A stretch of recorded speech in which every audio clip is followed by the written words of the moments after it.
इकडे आपण पाहू शकता घरणिकीच्या राजाचे मालक आहेत. दादा नमस्कार. नमस्कार. घरणिकीचा राजा देखील आलेला आहे बघा.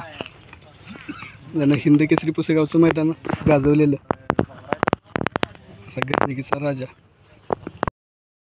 दादा मैदान बघितलं का आज? नाही अजून गेलो तिकडं. गेले नाही. नाही कोणाबरोबर आहे राजा आज आपला?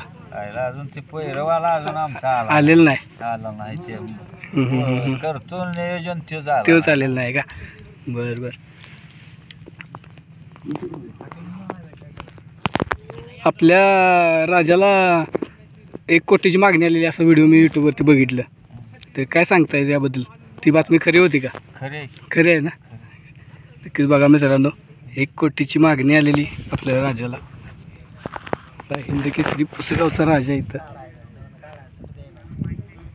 राजा एवढा पळतो. काय सांगाल त्याचं वैशिष्ट्य काय हो?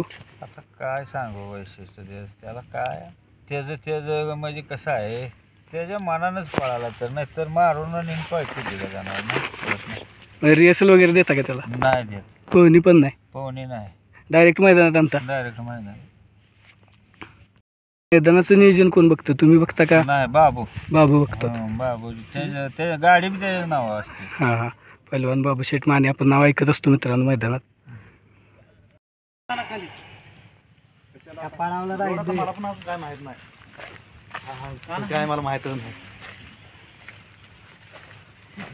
नाही ना त्यासाठी सगळी काय पण नाही. बैल मुंबईत आहे ना, उजारात चालू प्रॅक्टिस.